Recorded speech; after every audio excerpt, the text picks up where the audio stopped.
శ్రీ సత్యసాయి జిల్లా పుట్టపర్తి మండలంలో 1214 మెమోను రద్దు చేసి సంక్షేమ బోర్డును పునరుద్ధరించాలని పెండింగ్లో ఉన్న క్లెయిమ్లకు నిధులు విడుదల చేయాలని సిఐటియు జిల్లా ప్రధాన కార్యదర్శి ఈఎస్ వెంకటేష్, భవన నిర్మాణ కార్మిక సంఘం జిల్లా ప్రధాన కార్యదర్శి సాంబశివ డిమాండ్ చేశారు.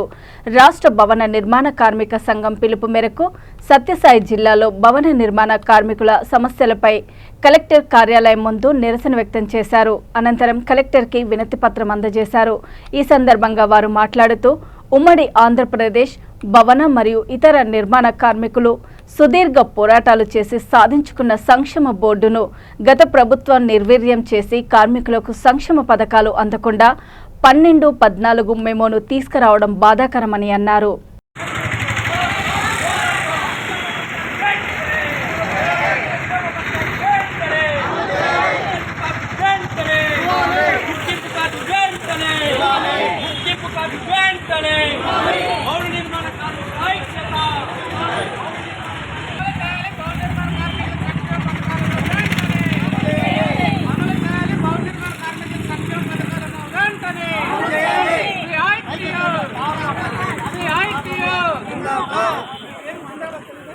కలెక్టర్ ఆఫీస్ దగ్గర ధర్నా జరుగుతోంది.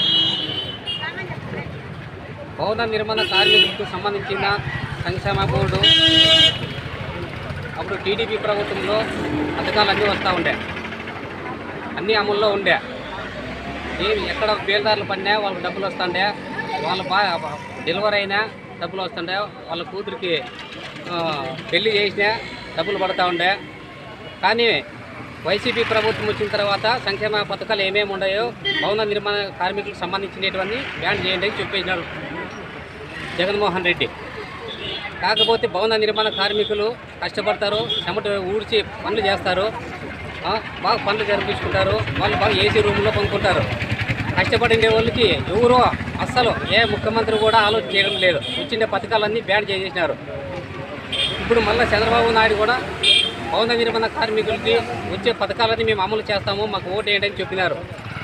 కానీ దాన్ని ప్రజలందరూ ఓటు వేసినారు. ఓటు వేసిన తర్వాత ఇప్పుడు 6 నెలలు అవుతుంది. భవన నిర్మాణ కార్మికులు ఎక్కడెక్కడ బిల్డింగ్లో పనులు చేసిన వాళ్ళందరూ పడినారు. చాలా సమస్యలు జరుగుతూ ఉన్నాయి, ఎవరు పట్టించుకోవడం లేదు. కానీ భవన నిర్మాణ కార్మికులు ఎక్కడెక్కడ ఉన్నారో 30 లక్షల మంది అంతా ఏకమయ్యి, అన్ని సంఘాలు ఏకమయ్యి సంక్షేమ బోర్డు అమలు చేసే వరకు వదలమని చెప్తున్నాం. వీళ్లకు ఇంకా మేము ఇవన్నీ పెన్షన్లు ఇస్తున్నాం కదా, సంక్షేమ పథకాలు ఎందుకని చెప్పేసి గత ప్రభుత్వానికి సంబంధించిన జగన్మోహన్ రెడ్డి గారు పూర్తిగా రద్దు చేశారు. కాబట్టి వీళ్ళని ఆ సర్కులర్ ఏదైతే 1214 తీసుకొని వచ్చినారో దాన్ని వెంటనే రద్దు చేయాలని చెప్పేసి భవన నిర్మాణ కార్మికులకు అందరికీ సంక్షేమ పథకాలు అమలు చేయాలా, గుర్తింపు కార్డులు ఇవ్వాలా, వాళ్లకు సెస్ అంటే పెద్ద పెద్ద బ్రిడ్జీలు లేదా ప్రాజెక్టులు కడుతున్నటువంటి ప్రాంతాల్లో 100కి రూపాయి చొప్పున సెస్ వసూలు చేసి ఆ సెస్ వసూలు అయినటువంటి దాంట్లో